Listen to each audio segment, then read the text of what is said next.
morning again. I'm happy to have you with us this morning, and we are about to begin our presentation.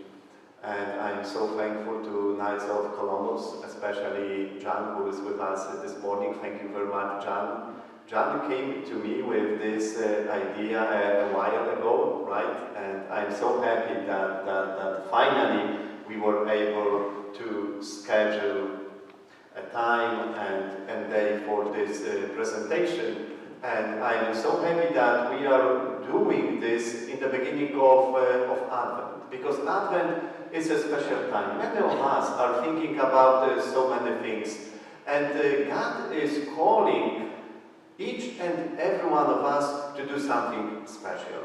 Some of us are called by Him to be a priest, to be a religious brother or sister, to be a deacon.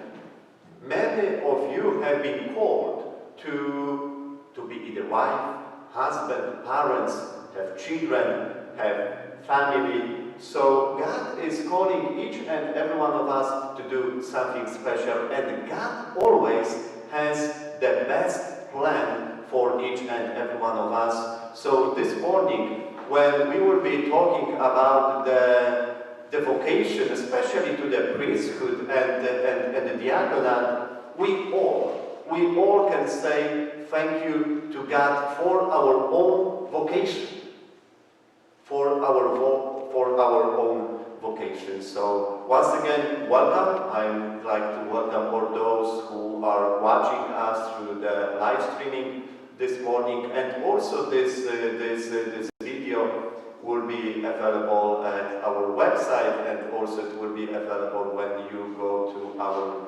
YouTube channel. So at this time, I'd like to invite John. John is gonna give a little introduction to this presentation. So once again, thank you for being with us this morning, and once again, special thanks to Knights of Columbus, especially to you, John, for organizing this panel discussion this morning.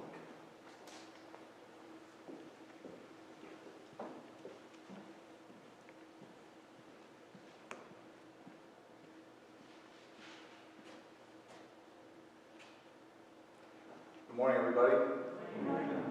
And thank you for your time and certainly your interest in this important topic. I think we all need to hear God's call in a stronger and more profound way, especially as Father mentioned in Advent, when we're preparing ourselves for Jesus' arrival. My name is John Kramer. I'm a member of the Long Valley Knights of Columbus. Many of you know the Knights as through our charitable work, and obviously charity is the cornerstone of what we do. We raise money to support our parishes. We raise money to support the needy in our community. But we're also very active supporters of our priests, our deacons, and our seminarians. We are unabashedly pro-life, but we also want to assist not only our members, but also our parish at large in order to find opportunities to deepen our personal relationship with Jesus and to strengthen our faith. And that's really what we're trying to do today. I want to thank Father Martian for his support, suggestions, and guidance in putting this together today. As always, he is a tremendous support and has great ideas, and we appreciate all his efforts to make this happen today. I'm especially grateful that we were able to couple this with the First Saturday Devotion, which is a wonderful opportunity that we receive at the first of every month in order to really kind of refresh ourselves spiritually. So I strongly encourage everyone to take advantage of that every month. I know I have found it incredibly beneficial. My personal experiences, and I think many of you have had this, I have a job which I consider stressful, and when I'm thinking about work, and I work a lot of hours, I'm totally devoted to that. When I'm not at work, I'm thinking about work. So, with that kind of mindset, it can be easy to be disconnected from important relationships, especially Jesus. So, I really need to have things like First Saturday Devotion, and also things like this topic today, where we have three great speakers who will tell us about hearing God's call and God's message more profoundly. And so we'll hear from three men who have been really attuned to God's call and heard his message in a very profound way. I think we all can benefit from hearing that in our own lives. And I think that today we'll be able to take something away from these talks that will allow us to, in our own prayer life, have a stronger experience and to hear God's call in a more profound way. The other thing that strikes me in listening to and hearing the stories of our three presenters today is not only do they hear God's call in a very profound way, but they also have the courage to take action from it, which many of us really need to ingrain in what we do in terms of our spiritual life. So with that, let me bring up our first speaker. Mr. Starley Castanos is currently a seminarian at the College of Seminary, the Immaculate Conception at St. Andrew's Hall, Seton Hall. He is in his second year of theology and is anticipating his ordination to the priesthood in 2023. As a teenager, like most young people, Starley was considering what he wanted to make his life's work. He was very active in his home parish in St. Anthony's in Patterson, and got to know his pastor at the time, Father Junior Flores, who encouraged him to consider the priesthood. Starley saw this as a sign God was reaching out to him, and he later accepted an invitation to go on a diocesan vocation retreat in June of 2013. And as they say, the rest is history. I have known Starley for a few years now, and I can tell you he is someone who is deeply committed and a passionate individual. What struck me most, though, is Starley's self-confidence and presence, which is so rare in someone as young as he is. I'm so excited to hear his story in his own words. Starley?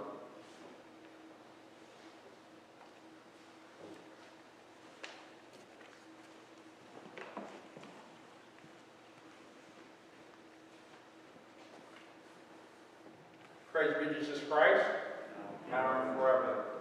I guess John already gave my talk. Thank you, John. Again, like John said, my name is Starley.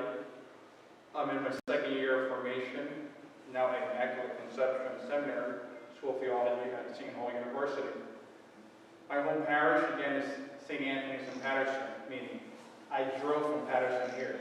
A long drive. But like I said, all for Jesus. I'm originally from the Dominican Republic. Born there, came at a very, very young age, 5. A call to the priesthood is something that we rarely see in our teenagers and young adults. Some of them are scared to say yes to the Lord. I'm not. I was privileged enough to be raised by my grandparents. So those of you that are grandparents, my heart goes to you. You are the best. It was my grandparents that, at such a young age, kept motivating me to go to church. Surprisingly enough, when I was 5, I was playing celebrated Mass. I'm sure you're going to hear Brother Jake say the same thing. So, that is how it started. Celebrating Mass at a young age, gathering my family for prayer. Not knowing what I was reading, I would open the Bible, Scripture, and start reading, and then I'll begin to preach to them. This happened every single day before I went to bed. Sure enough, I was brought to this country. I was very, very angry. Very angry. Not because I came to the country, but because I was separated from the people that planted the seed in my heart, my grandparents. I was not going to see them for a long time, so I was angry, which got me away from the church eventually. I came back to the church when I was 11. What caused me to come back to the church was the death of my grandfather. They didn't know how to say, oh, started your grandfather passed, because they know how I was going to get. It was something that hit me very, very hard. You know, it took me a long time to process that he was gone. You know, and he wrote a letter to me. Out of everybody in the family, me. Because I'm identical to him, same temper, same way of living. That's me. I'm a photocopy of my grandfather. So he left me a letter. On that letter, it was very specific. I know that your guys are moving to a new home. By that home, there is a parish. I want you to start again what you were doing here. I just started crying. I just started crying because I could hear him, feel him, what he was saying to me. Then I went to St. Anthony's in Patterson. I have been there since the age of 11 until now. Still there. I love the parish. A lot of commotion goes on around the neighborhood, but I love it. You know, because we have to be there. Jesus went out. Jesus didn't look where. He was just there. And I love it. Being, representing Jesus in the way to those that are far away from the church in such a neighborhood, you know. And I love it. I did my first communion at the age of 11. And then on a pastoral visit from Bishop Turritelli, he goes, have you considered joining the priesthood? And I go, listen. At that time, we were the same height. And I says, no. So a year later, he sent a priest to my parish, Father Junior. From the Bronx. He was a sheriff officer in Florida and an administrator in a Miami hospital. So he was my type of guy, you know, like the attitude and all this, you know, like, let's go, get to work. So he, you know, encouraged me. And here I am. You know, I went to the Quo Vadis retreat that we do every year in the diocese for young thought from high school to mid-college to see what is your calling. And it was there, kneeling before the Blessed Sacrament, that I said to the Lord, Lord, what you want me to do? What is your call? Where do you want me to go? It says, Quo Vadis. Where am I going? And I just simply closed my eyes. It says, here we go. I'm going to dive in. That year, I was accepted to the college seminary at St. Andrews. Did my fourth year, got my bachelor's degree. Now, going to my master's in divinity at Seton Hall. Have I regret my decision? Not a single bit. At all. I have regret this call a bit. Have I missed whatever's going on out there? No. Because the best is here. My best friend is him. My companion in darkness and trials is him. Being called to the priesthood is a blessing. Being called to the marriage life is a blessing. Being called to be single is a blessing. Why is it a blessing? Because God called you, particularly for that vocation. When we hear the word vocation, we quickly think priesthood. And you're wrong, you failed. Because all of us have a particular vocation. Single life, marriage, diaconate, priesthood, and so many vocations that we have. Police officers, our men in blue. We have to support our brothers, man, you know. First responders, we have to support them. The nurses, lawyers, your particular job, that's your vocation. But as the rite of Episcopal ordination says, you are called from among men. As we heard on July 1st at our bishop's ordination and installation. You are called among men to serve. And that's what we are here. You are called among men to serve, to give our life for the sake of the gospel. And if you are ready to do it, you must be ready for all the trials, all the problems, all the struggles. Because let me tell you something. Don't think that the priesthood is just like walking with no, oh, no. I'm sure you have seen roses. They have a lot of thorns in it, right? That's the priesthood. There's a lot of ups and downs. We're not perfect. We're human. And on a side note, when we're priests, any priest falls down, pick him up. Pick him up. Because he is human as you are. He is made of bone and flesh as we all are. We are human. Pick us up. Because let me tell you something, it's because of you, with your prayers, your support, that we are able to come to this altar and celebrate the holy sacrifice of Mass for you and for the whole church. It is fitting that Father spoke about every year in Mass this beautiful the Annunciation. A year, next 2 weeks is going to be a year. I went on a pilgrimage to the Holy Land, which I encourage you to go. Go to the Holy Land. It's beautiful. It's expensive, but it's beautiful. We visited many sites in the Holy Land. Well, there's one particular site that struck me the most. Can you take a guess? Huh? Take a guess. Holy Sepulchre. Holy Sepulchre is a creepy place. Trust me, it's a beautiful, but it's creepy. Annunciation, Nazareth.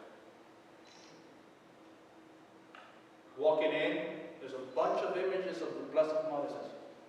What am I, my parish? All the devotions are here. But it was until I went inside the Basilica to the actual site of the Annunciation, where the angel appeared to Mary.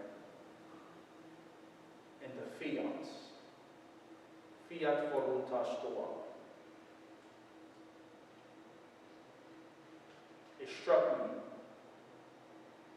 And then Mary responded, here I am. I come to do your will. During that time, it was New Year's. I was far from home, very far from home. First year being away from my family on the New Year. I says, oh, this is not working, Lord. But it was when I got to that site that I was able to understand the beauty of the yes to the Lord. Because that yes comes with a lot of blessings, but at the same time, with a lot of struggles. And it was there that I could say that I felt the Blessed Mother hugging me. Once I felt that, betcha that I started crying. Men cry, by the way. I started crying.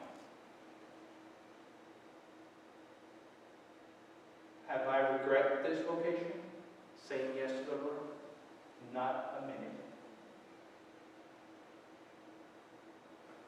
2 ways that I have been able to get here. Prayer, discernment, and the support of you and my family. Prayer, discernment, you in my family. And yet, let me add the example of so many good priests and religious that I have met and come through my life and made an indelible mark in me.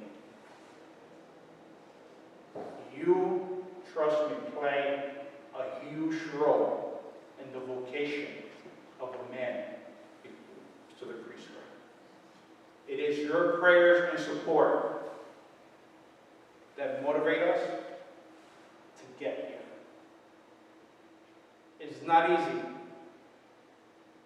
I'm sure Father Jake is going to tell you his experience in seminary formation. And now, it's 1 year soon of his presbyterian, even though he got ordained in May.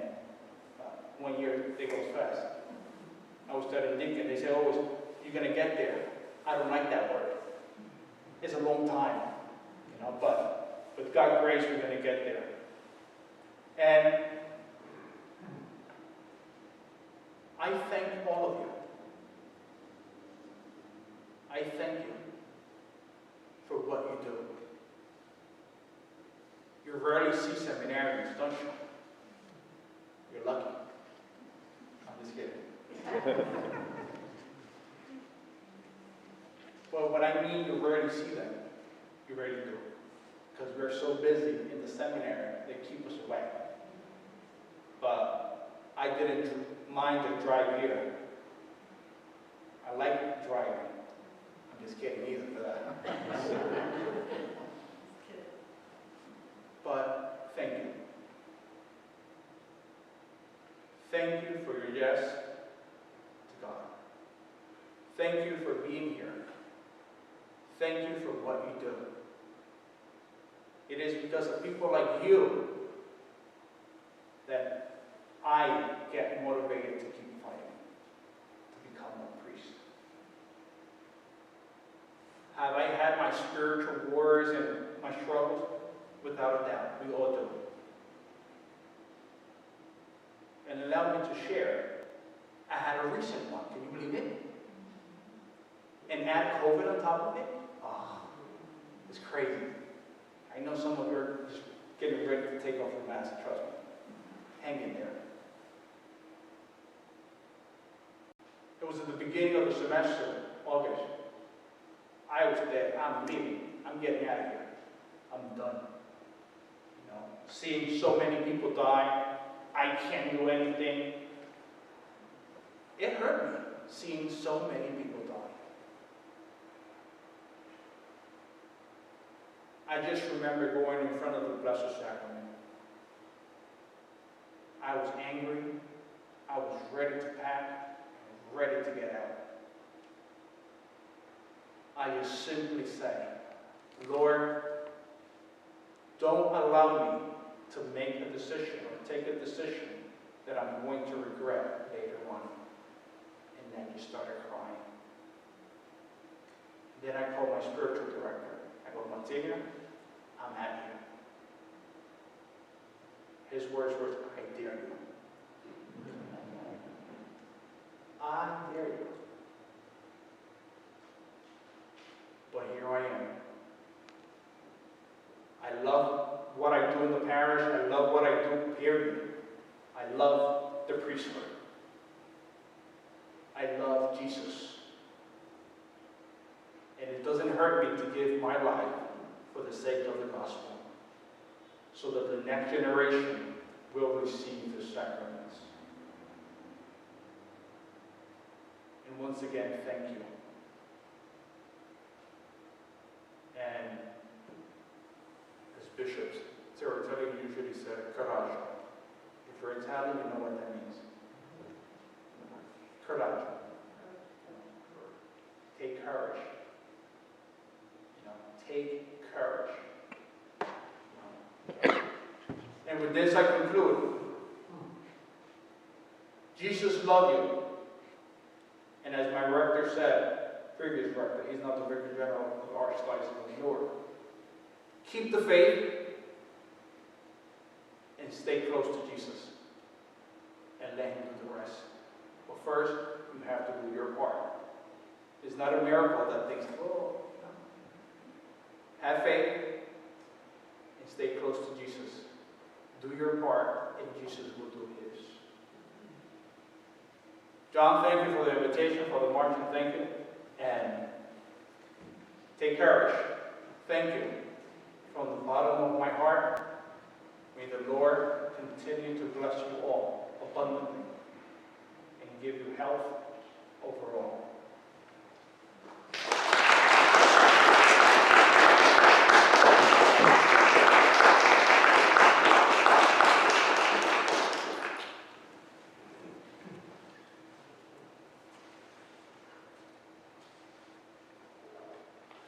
Starla, we will continue to pray for you.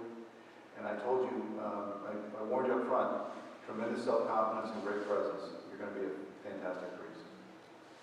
Our next presenter is someone I've known for over a decade, well over a decade, and I'm honored to call him one of my closest friends. Deacon Jim Jones was ordained to the permanent diaconate on June 5th, 2015 by Bishop Arthur Serratelli. The ordination and Mass was held at St. Peter's the Apostles' Church in Parsippany. It was a packed church, and I'm looking forward to getting back to the packed churches. A comment that Bishop Serratelli made that evening has proved to be very prophetic. Bishop Serratelli said, speaking to Jim and 12 other newly ordained deacons, he said, "I assure you, the days ahead in your ministry will not be easy. There will certainly be a lot of challenges in living a full family life and the full ministry of the church. But remember, don't be discouraged. The Holy Spirit has been given to you. God has called you, and God will give you the grace to respond." When Bishop Serratelli spoke those words, I don't think he was thinking about a global pandemic. This has been a challenging year. I would be remiss if I didn't say to Father Marchin and to Deacon Jim, on behalf of the entire parish, certainly the Knights of Columbus, I think I can speak for them, we are incredibly grateful for all that you've done this year. We know how challenging it has been for you, but your discipline, determination has kept the parish community engaged and helped us get through this very difficult time, both spiritually and emotionally. So thank you very much.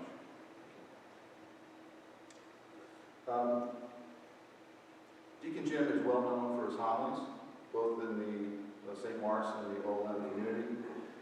His homilies are at times powerful, but they're always thought-provoking and very accessible even for someone like myself. So I'm anxious to hear what Deacon Jim has to say in regard to hearing God's call. Deacon Jim?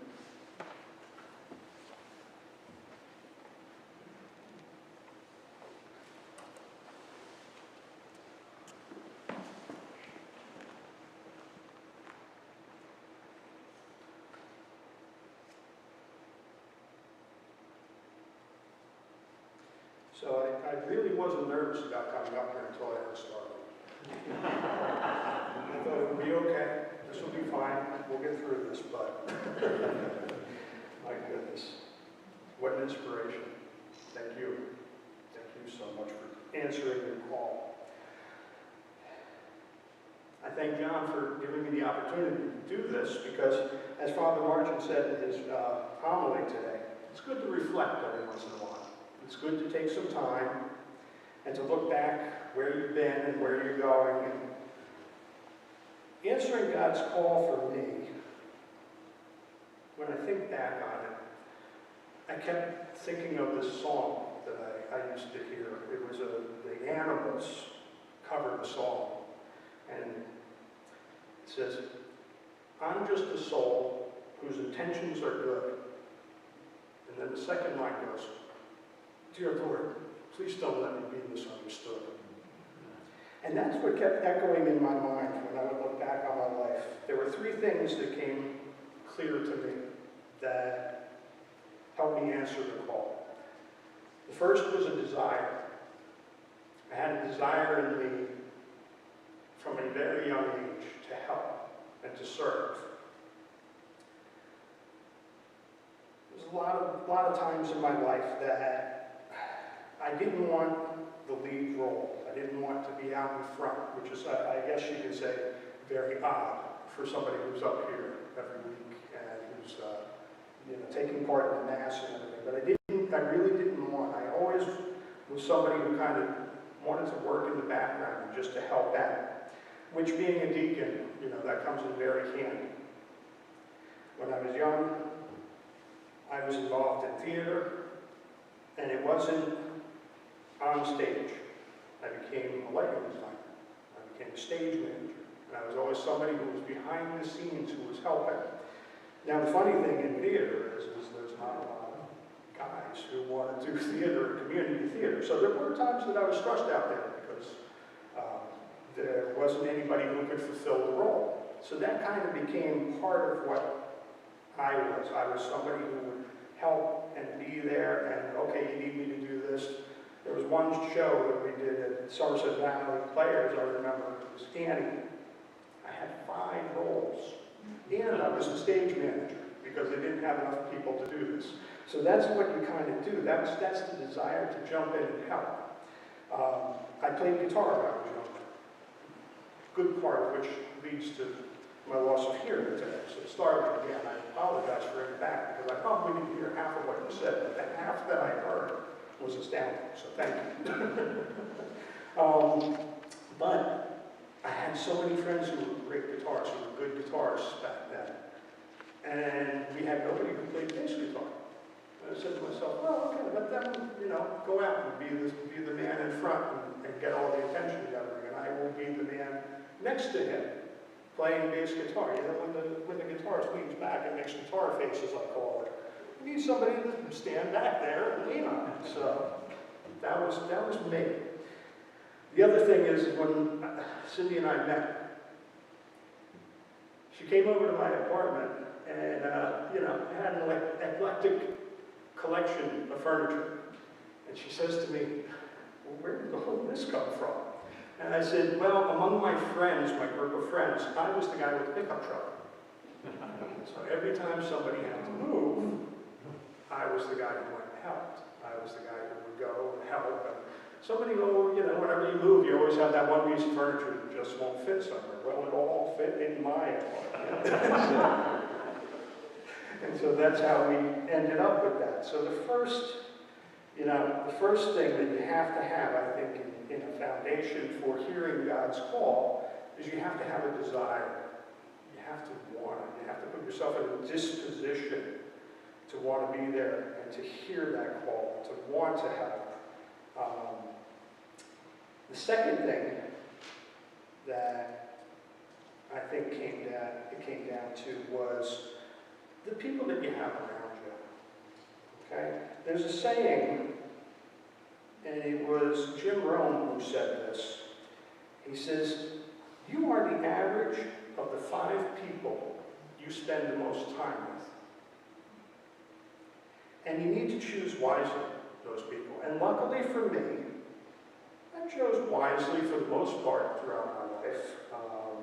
But I've also chose not so wisely. But those people help make you who they are. But for the most part, I chose wisely. My parents, when I was young, brought my sisters and I up in the church, brought us to church every Sunday, and we made our sacraments. I did not go to Catholic school. I was a CCD kid in a public school. But every Sunday, I remember going to church with my parents and my sisters and saying our prayers at night and doing that as a family and getting together.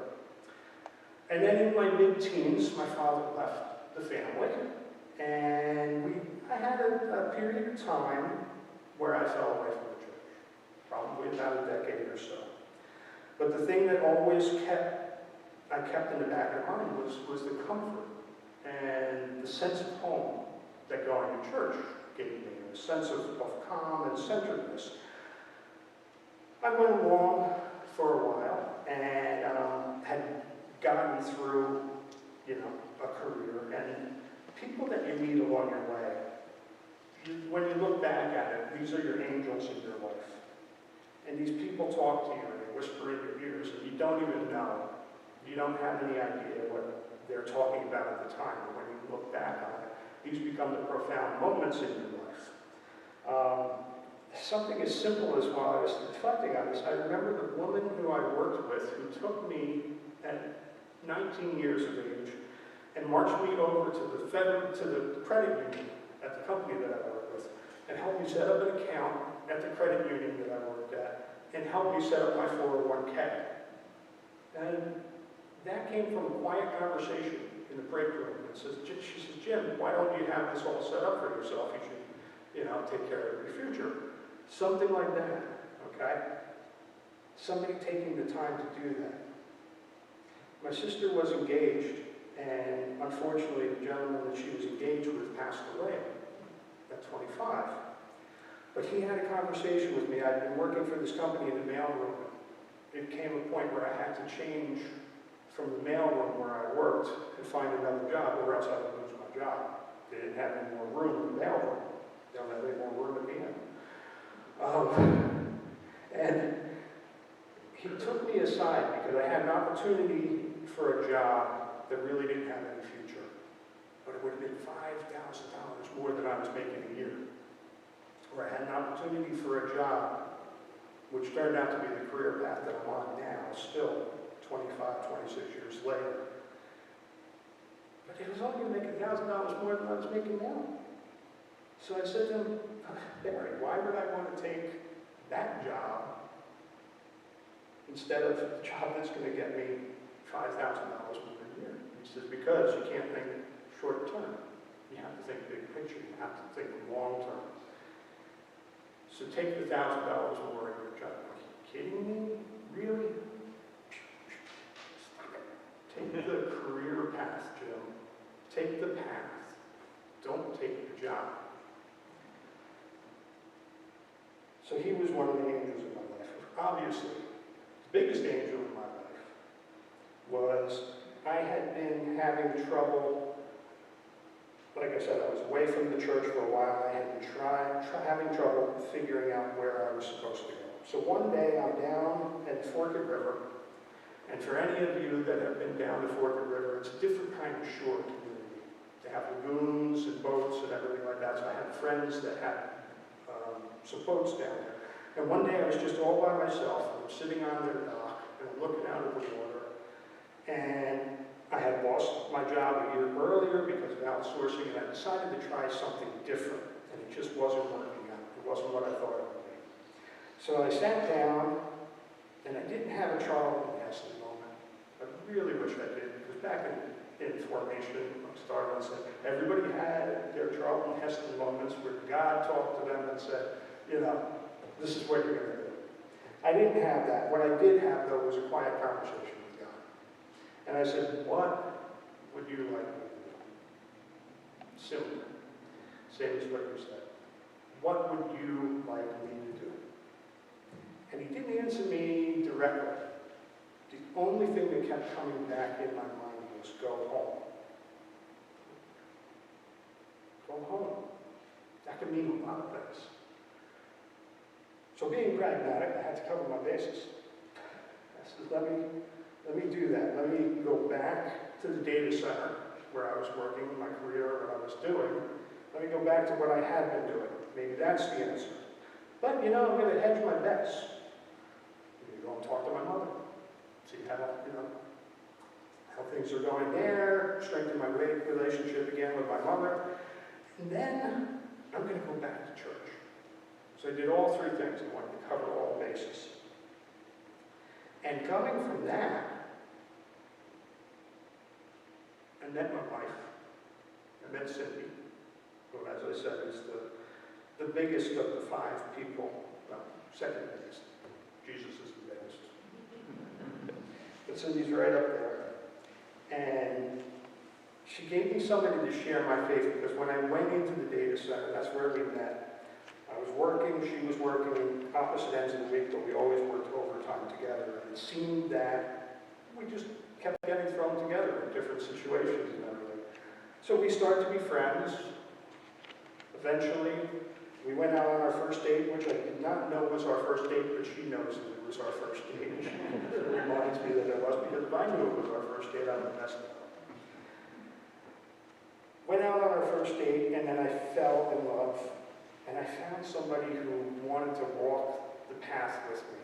Somebody who went to church every Sunday, who did all the things that I was getting back to doing, who I wanted to do, and I didn't have to say, no, I can't do something on Sunday morning because I want to go to Mass. No, we got together and we went to Mass while we were dating, and that was the best. And she has been what has led my life along this path ever since. She's been my touchstone, my guiding light.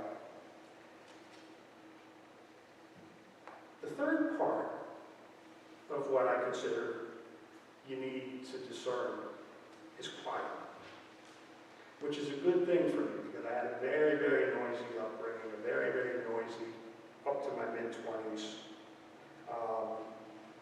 And you need quiet. And that's most of the times that I've talked to these people and been touched by these people. When I look back, it's always been a quiet conversation. It's the quiet conversation on the beach with Cindy. It's the quiet conversation with my sister's late fiance. It's a quiet conversation with a friend in a diner one day when you said, okay, I'm getting bored with what I'm doing and I want to strike out and do something on my own, career-wise. And he said, you know what, you're good enough to be a consultant. You're good enough to go out. Be confident in your abilities.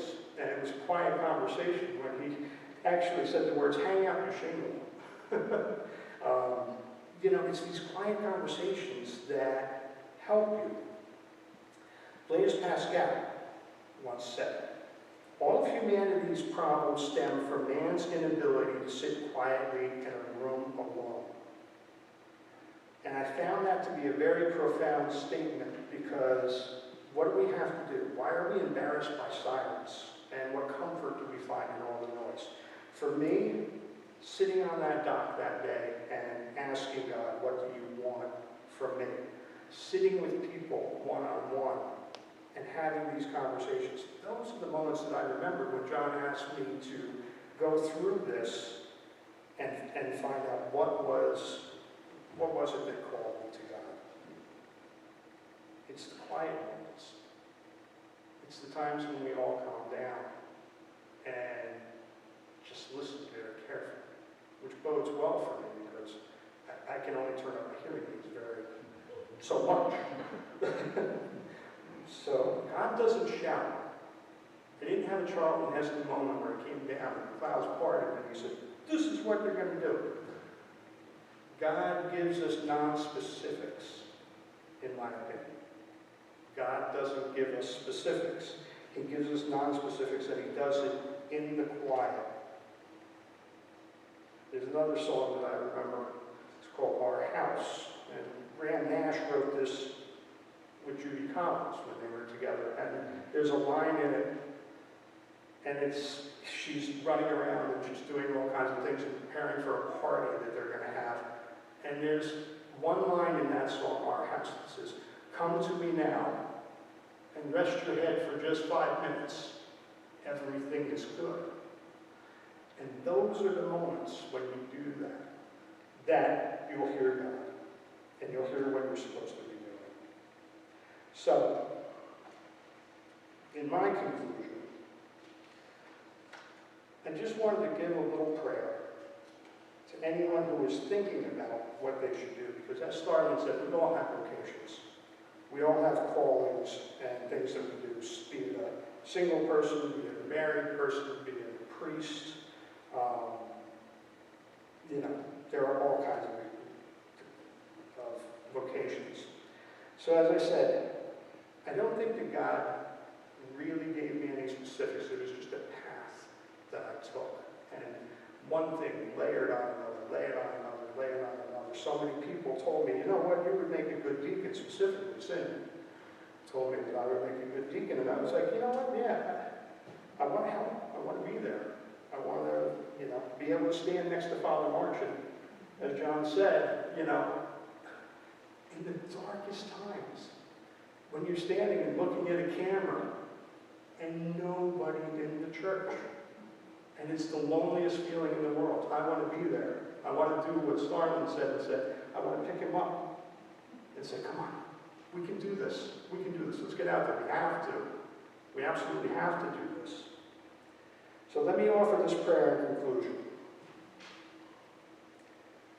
Lord, you told Abraham to leave his country, his people, and his father's household. But you didn't tell him exactly where he was going. You told Moses to lead the people out of Egypt, but you didn't give him a 5-week plan. You told Mary she would have a son and call him Jesus, but she wasn't offered assurance of his safety or guarantees that her life would go smoothly. You are not a God who offers clear steps, but you invited Abraham outside and you told him to look up at the stars, so your offspring will be. You gave Moses a vision of a promised land flowing with milk and honey. You always give a hopeful vision. You whispered salvation for the whole world in Mary's ear. You always promise presence. I will go with you wherever you go. Do not be afraid.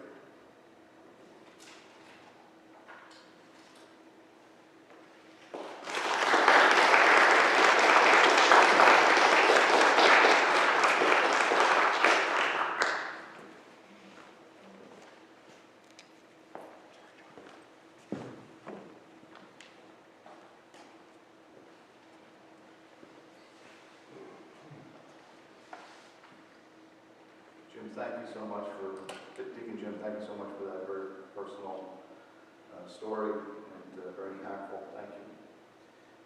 My key takeaways were you want to be open to hear God's message. You need to have a desire around it. Surround yourself with good people, especially very important people like your wife, and remain quiet and listen to God. Thank you very much. Our next speaker is Father Jake Parents. Father Jake was recently appointed as parochial vicar to Our Lady of the Mountain and St. Mark the Evangelist. He was ordained by Bishop Kevin Sweeney to the priesthood on August 1st of this year at the Cathedral of St. John the Baptist. Some people are called to their vocation later in life.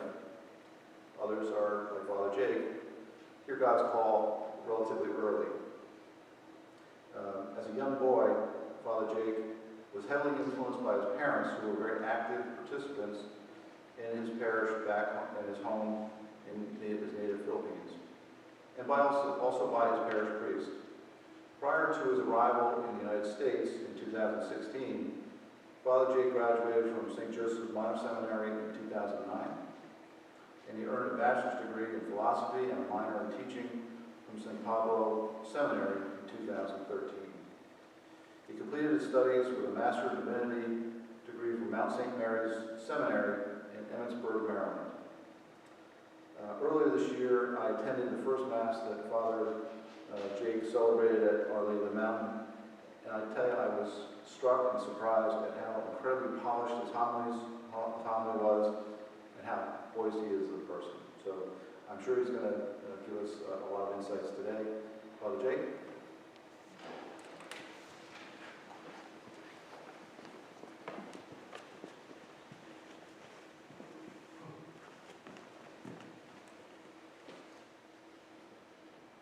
Thank you so much, John, and for Martin for giving me this opportunity to give my story about my calling to God. And also thank you so much for everyone who was here today to hear for this talk, and for those who were in the YouTube channel for watching this one. And also thank you to Starling and Deacon Jim for the wonderful and inspirational stories. And now I'm pressured. So, well, you all know that, as Starling said in his speech or in his story, that all of us have vocations in our life. But however, sometimes if we tell vocations, as Starling said in his speech, that people usually think that it's for priesthood. But as Starling mentioned a while ago in his speech, that there are 4 types of vocation: married life, single life, priesthood, and religious life.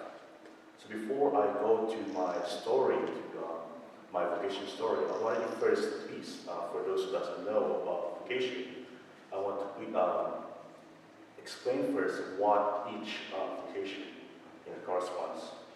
So first of all, a vocation is who you are all the time. You don't stop a vocation.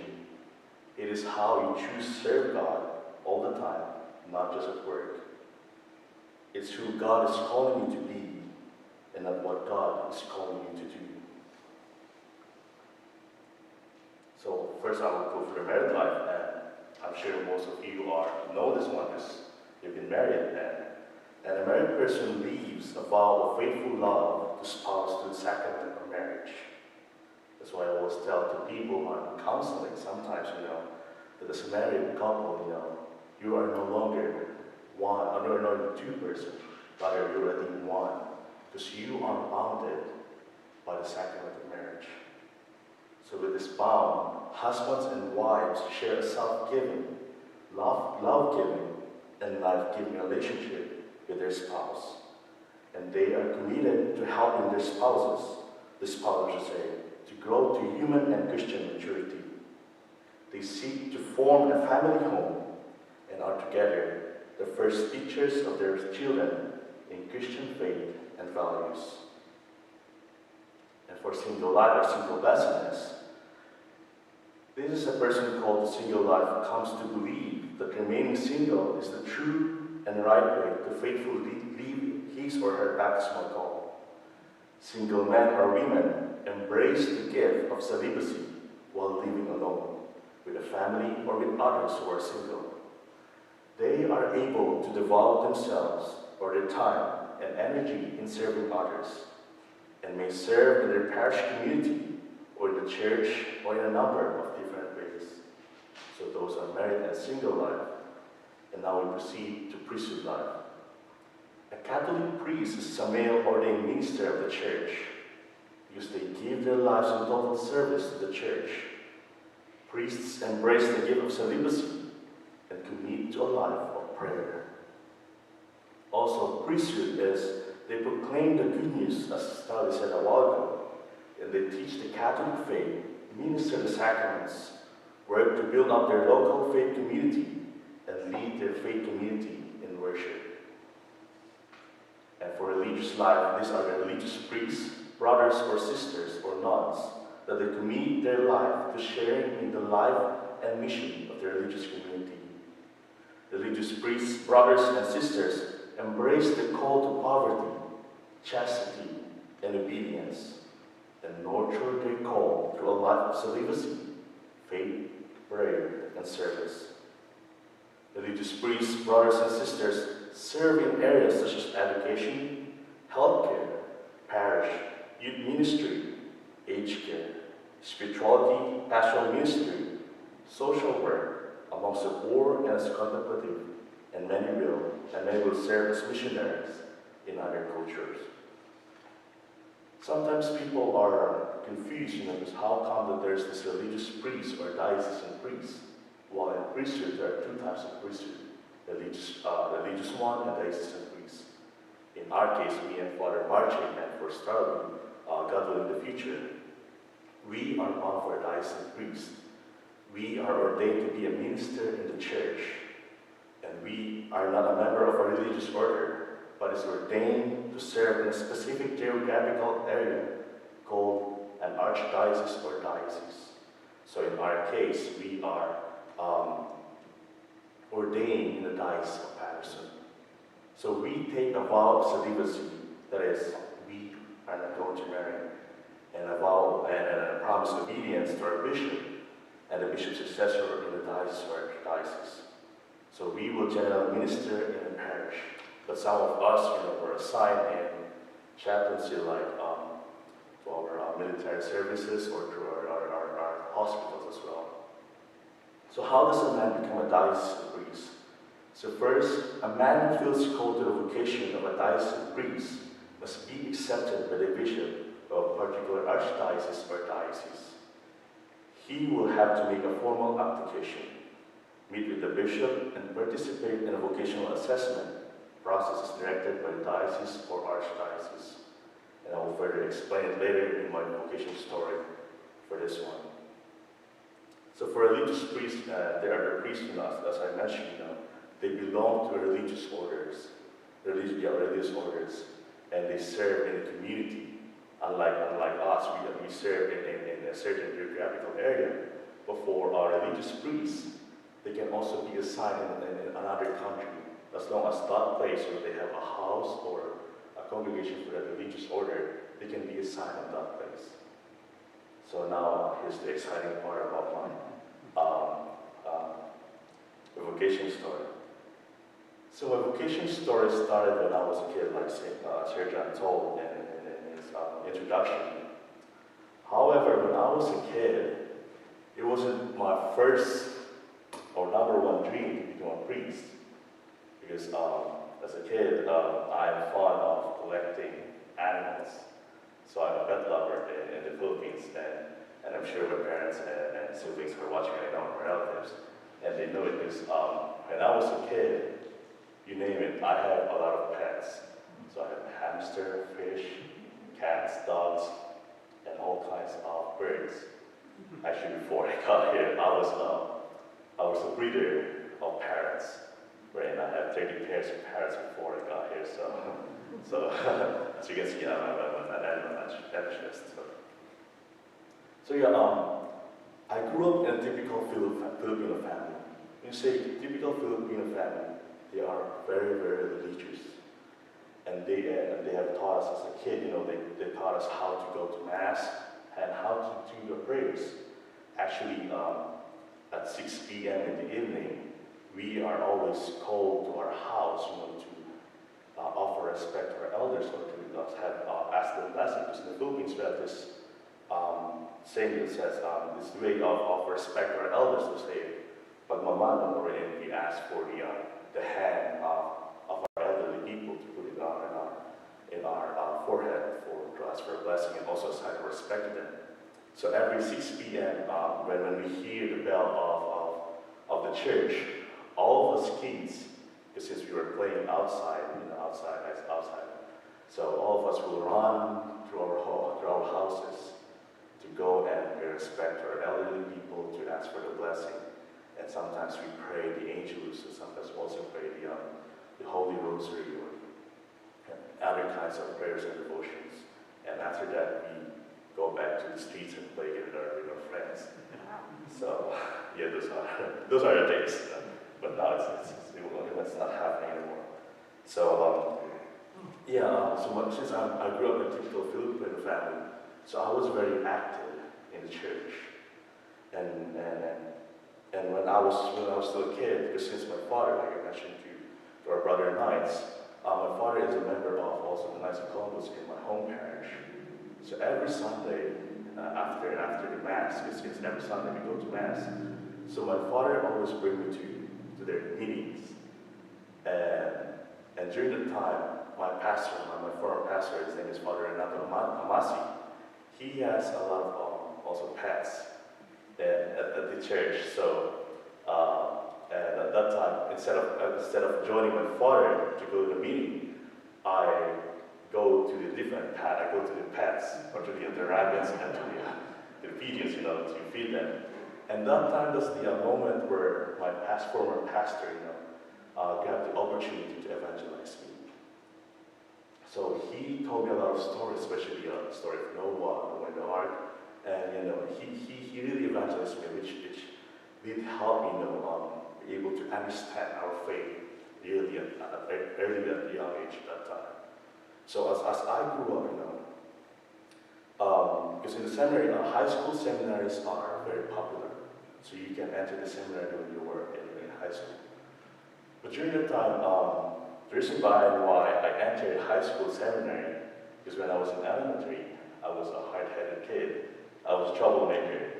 So every time I got scolded by my parents, and every time even my teachers, used to scold me, and then they called my parents, and every time they got called, and their parents will ask me, "What did you do again?" I said, I didn't do nothing. Are you sure? Yes, I'm sure. And then when my father removed his belt, so yes, I did something. So the reason behind why I entered first the high school seminary is for me to be disciplined. Because in the seminary, because the seminaries in the Philippines, they're very strict. They really train these young kids, these young men, to be a better priest, to be a well-formed and well-disciplined priest as they pursue their priesthood or priesthood vocation. But when I was when I entered the high school seminary, it was hard for me because I wasn't used, because in the Philippines, like I said, it's a seminary where they're very, very strict with everything. So you can even go home or you can even go outside and no contacts to your parents. So the only time that they can visit me is Wednesday and Thursday. Those are the only time. And also during that time, you can even have like foods to eat, right? You can only eat what the seminary provided. So every time our formators see us, have like foods in our cabinets, they will confiscate it. So the best thing that we need to do is to consume it before they will check. So I can see sometimes with my friends, and I'm sure they know it. However, in my first year in high school, I had this medical condition that made me go out to the seminary in my first year of high school. And my parents understand this one so far. However, that time I had this, since I'm a troublemaker at that time, still troublemaker at that time, I escaped from the seminary, not letting my parents know I went out to seminary. They only figure it out when they see me at home, and they were shocked, especially my father, because they thought I was at seminary, but I was at home. And then my father asked me what happened. And I just told him, oh, it's a vacation time. But it's only after 1 week in the seminary. I was sure it's vacation time. I've been in the seminary only for 1 week. So, but I was really terrified at the time, because I'm sure my father will get mad at me. So what he did is, he brought me back to the seminary. And I was crying at the time. I was crying because during that time, my parents already knew my medical condition at the time. But since they knew that I was a troublemaker, they really wanted me to be well-formed and well-disciplined. I was still hard-headed at that time, and I kept telling them I don't want to be here right now. And they granted and I told them what's happening within me, so they understand. They took me out from the seminary. So after that, I continued my high school outside the seminary for almost 2 years. Because after 2 years, I went back again to the seminary for my third year of high school. And during the time, I was lucky, because in high school seminary, sometimes they don't accept those applicants for third year or for fourth year, because they usually accept those applicants only for first year and second year high school. But I was lucky at that time, that my formator got me accepted for third year high school. So I finished my high school seminary in 2009, and after that, after graduating again, I told my parents, since I'm an ambitious, Mom, Dad, I want to pursue veterinary and zoologist. And my parents were hesitant to agree on my dream. But all of my uncles and aunts, they told my parents, don't let him out of the seminary, because or else he will not even graduate to college. And they were right. Because if I were able to continue my seminary formation in college, I might be a dropout already, or I might be or at home, just doing nothing. That's why I'm also thankful to my family members, to my relatives, because they encouraged my parents, or they give some piece of advice to my parents, for me to continue to the college seminary. And I guess that's also what God wanted to do. Because during the time, our formator or our rector, because usually you can, before weekend, you can take some examinations, entrance examinations from different universities. But during my time, that's the only time where we were restricted to have some entrance examination from different universities. So I guess it's also God's blessing, that I couldn't take any entrance examination from different universities still. The only entrance exam that I applied was for a seminary, and that's my college seminary, it's a public seminary. So college seminary, I was there for 4 years, and I did my bachelor's degree in philosophy in that seminary. So it was really a fun and inspirational also formation for me, because I was really formed very well in that seminary. However, after graduating in the seminary, again I talked to my parents and I told them, Mom, Dad, I guess it's not, priesthood is not for me. I told them. However, if it's the will of God, I'm sure that I'll be back in the seminary. So I wrote a letter for them, and my mom still keeps the letter. And actually, she was planning to return the letter, because I told them, if I'll become a priest, please bring that letter to me. And my mom still keeps the letter. Unfortunately, she wasn't able to bring it back to me, because when I was ordained to priesthood last August, they were unable to come because of the pandemic. So yeah, after deciding not to continue to priesthood that time, I went outside the seminary to experience the life outside the seminary. Also to discern whether priesthood is for me or not. So I went to work in a management consulting company and also the government company. So in my first year of life outside the seminary, for how many years?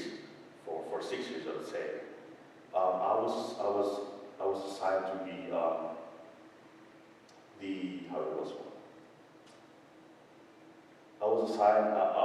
I went to a management consulting company, and again, it's a blessing in disguise, because this consulting company, the CEO or the president was a former seminary. So I would say it's, God is really telling me, go back to priesthood or go back to the seminary. But yeah, because during that time we still have, he's a seminary, he's very active in his faith, he's former ex-seminary. So we have like this Bible service, prayers, or evening prayers, morning prayers in the office, and we also have this there was one Chaplain Christie in the office. And joking aside, I don't know why, but our CEO assigned me to be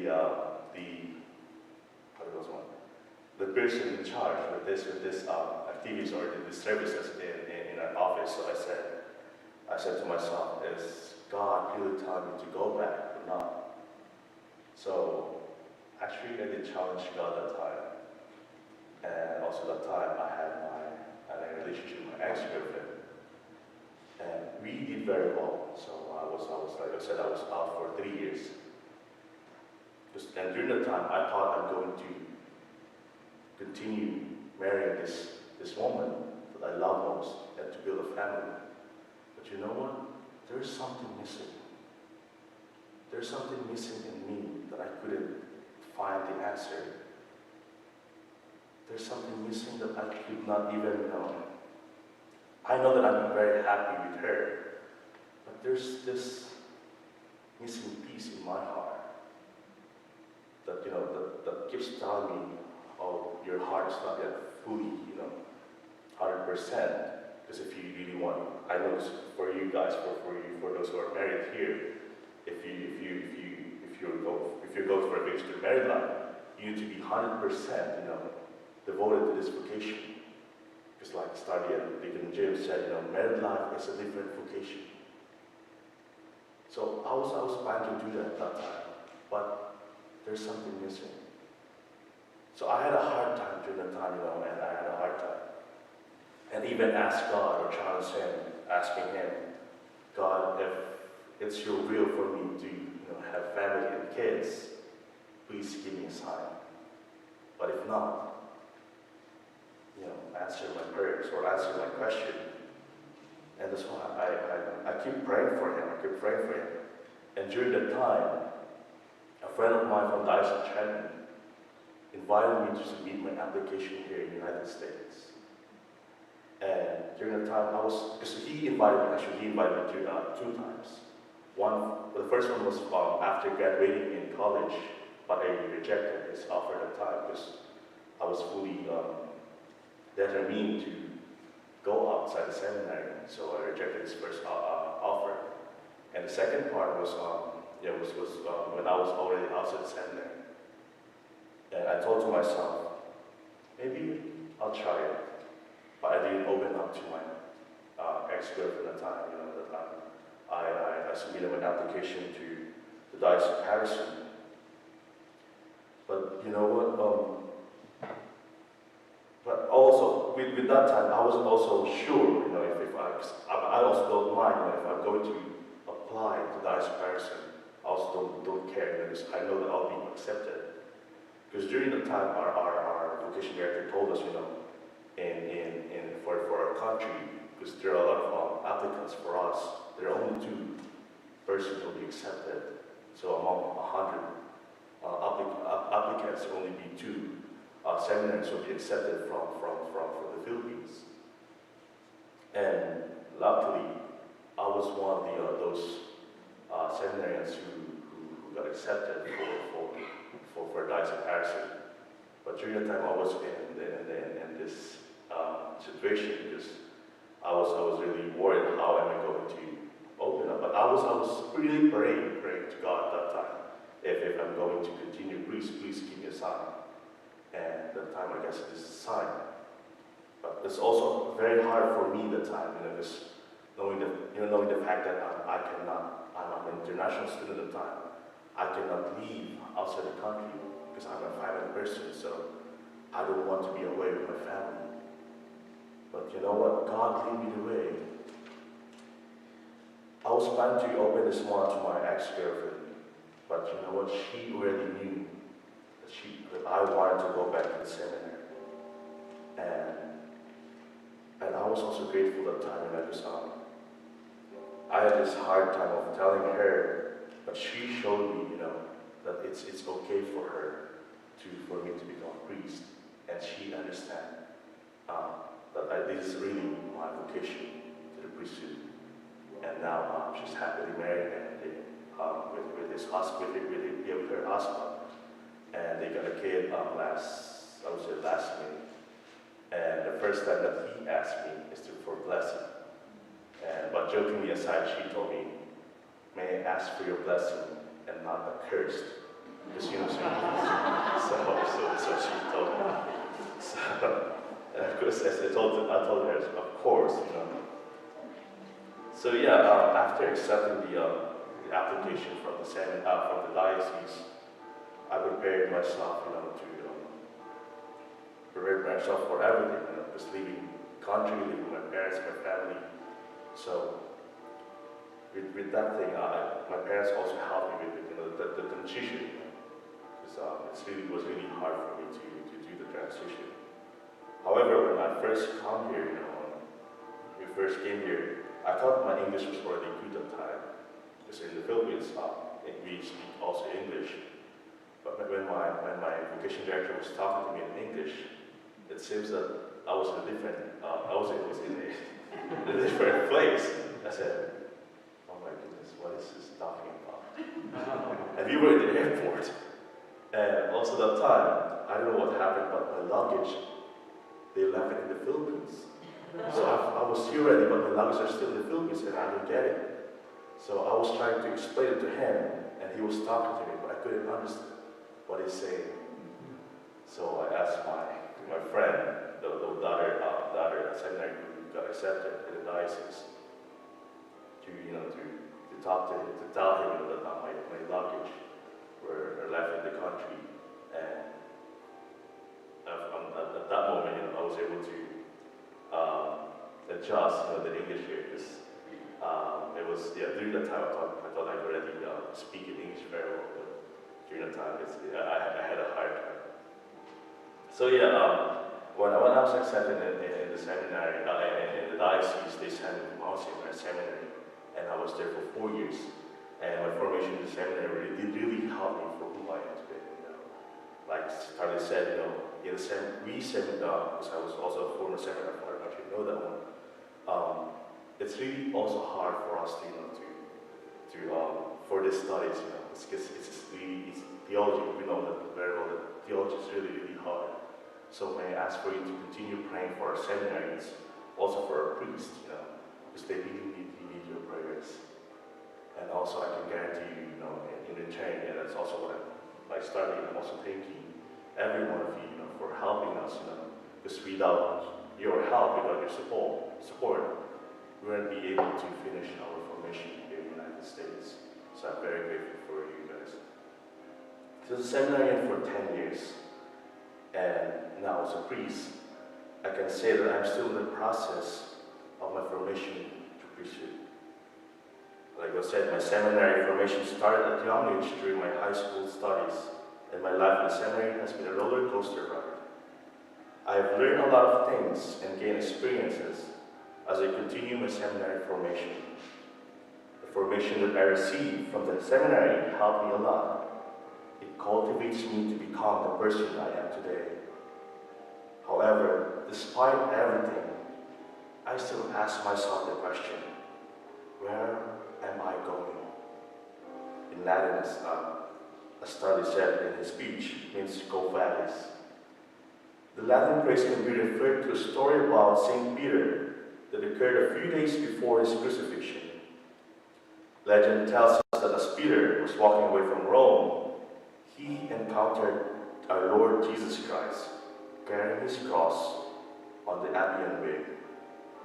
Peter was leaving Rome in discouragement due to the persecutions, thinking that Christ's church would never be founded. When he encountered Jesus, Peter asked him, "Quo vadis, Domine?" or in English it says, "Where are you going, Lord?" Jesus replied, "I am going to Rome to be crucified once again." At that moment, St. Peter's discouragement turned to courage. He turned around and walked back to Rome, knowing what he had to do. A few days later, he bore witness to Christ and was crucified upside down in the area of the Vatican Hill, planting the seed where the church would grow. As Starley said in his speech, at present time, the praise Quo Vadis has been very popular by each diocese. Dioceses around the country use this praise for their vocation campaign. In fact, it was called as the Quo Vadis Retreat. The Quo Vadis Retreat is an opportunity to examine where your life is going and ask the Lord if you are going in the right direction.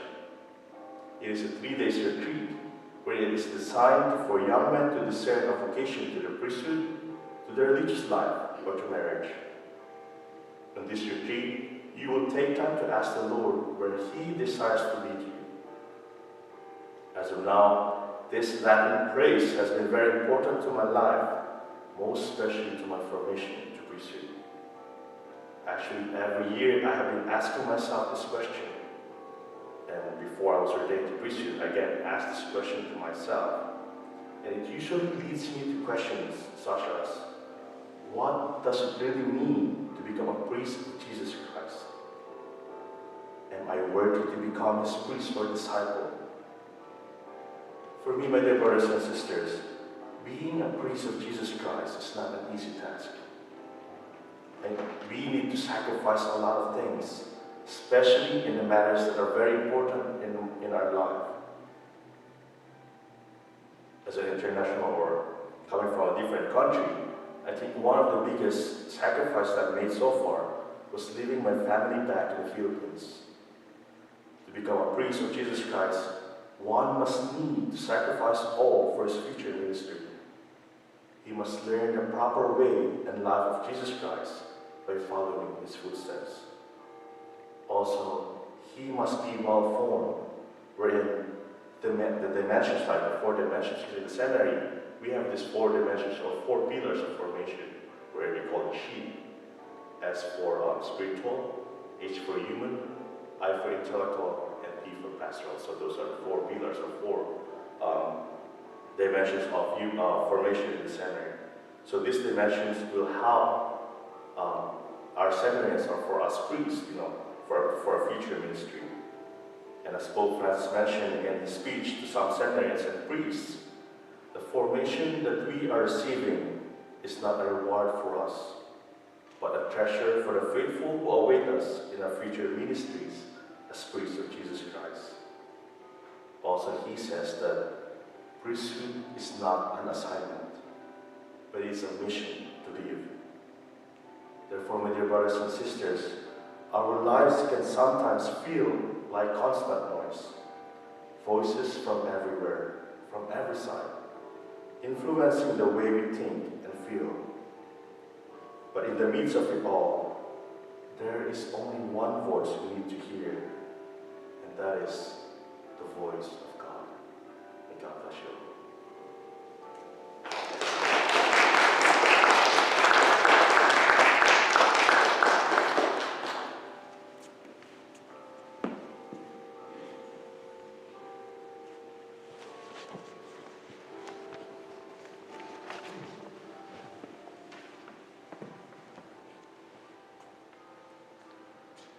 Father Jake, thank you so much. I realize now why I feel such a kindred spirit with you as an animal lover and a troublemaker myself. And thank you all 3, Starley, Deacon Jim, and Father Jake, for sharing such personal stories of hearing God's call. It's very powerful and very helpful to all of us. I would say for me, kind of key takeaways from the 3 talks, that it's a faith journey, that it's okay to drift away and be somewhat disconnected at times. The key point is you need to be open to hearing God's call. So thank you again. What I thought we'd do is to take a few questions. We ran a little bit longer than I expected, but we certainly can take a few questions if anyone would like to ask a question. While you're thinking about that, maybe I'll ask a quick question to the panel. Is there a specific recommendation that you would make to someone like myself who wants to be more open and to be more available to hearing God's call?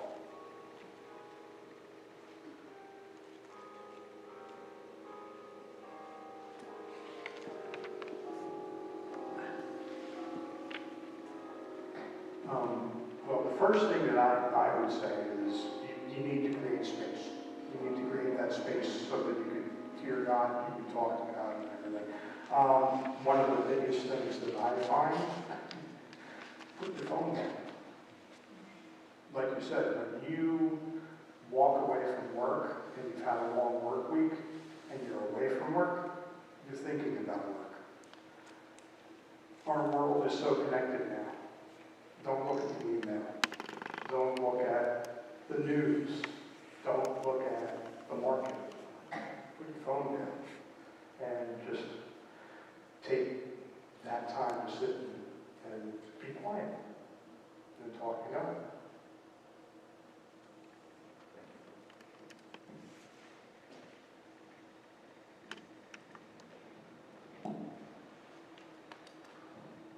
Any questions from the audience?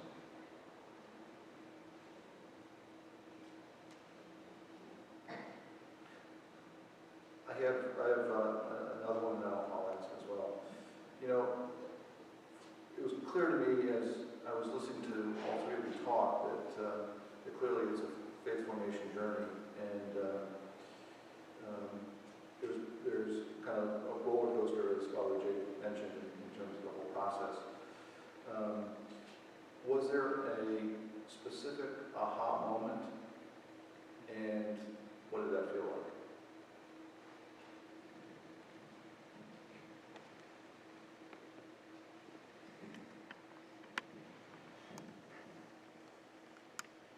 Yes, there's a specific aha moment because during the time when I, like I said, I was like sitting here, trying to reject people and telling, oh, you're the disciple of Christ. I keep telling people no, and then I keep in my formation, I did that 3 times. First from high school seminary, and second was from my college seminary, and third was when I had this relationship with my ex-girlfriend. But you know what? God really works in mysterious ways, If the will of God is for you to become a priest or whatever vocation that you have, the plan of God will still be the same, You will never ever change the plan or will for you. So during the time, a aha moment for me is for when God told me to continue to priesthood, and that because I was telling you in my speech, that missing piece in my heart, was fulfilled, was fulfilled. So that missing piece, and that now I'm 100% to my vocation. Because during that time I thought it was only 80%. But now I'm 100% fully, devoted to my vocation to priesthood. Anyone else?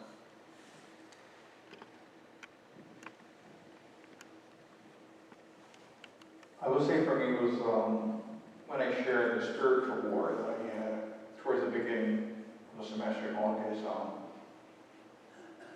sometimes we just have to, like Deacon said, shut the phone, laptop, everything, because we're so addicted to it that we lose focus of where God wants us to go, the direction that God wants us to take. And for me, it was basically my spiritual war is to say, focus, and once I just look at the cross, here I am, Lord, And in the seminary, I said, we're blessed, basically. We have the image of the Good Shepherd. So I call it the third connection. The image of the Good Shepherd, the cross, and the tabernacle is right there. So it's like, what I say, teach me how to be a good shepherd for the flock of Jesus Christ. You just, at moments, you just look at the cross. Jesus, here I am. You guide me. Don't allow me to make a decision that I will regret later. Just whenever we're faced in a hot moment, we have to turn to God. We can't turn, even though we have friends, quote unquote. Our best friend is Jesus. No one is going to give us a good advice than Jesus Christ. So hot moments, and for me, or mine, turn to Jesus. You're not going to make a mistake, by turning to Him.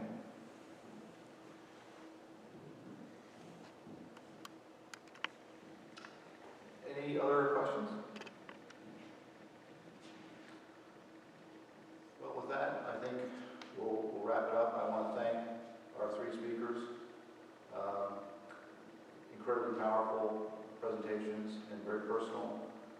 I got a lot out of it. I know everyone else did as well. And so, Star, thank you very much. Deacon Jim, Jacob, thank you very much for your presentations.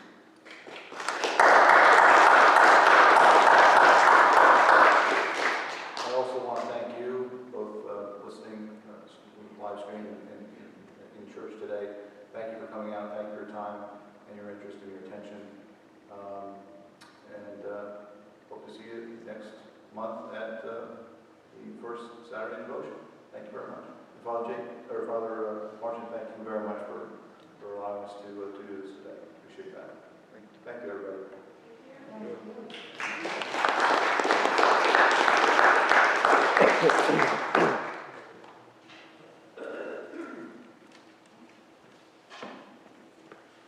John, thank you very much for coming to me a while ago and asking me if we could have this event in our church. I think it was great to hear 3 different stories from 3 different people.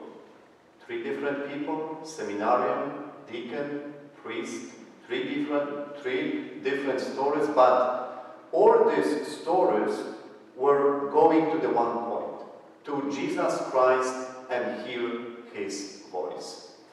These stories show us that Jesus is reaching us out individually. He's not calling us as a group, but He knows us. He knows us better than we know ourselves, and He knows us by names. When He has called His first disciples, He did not call them as a group. You, knowing their names.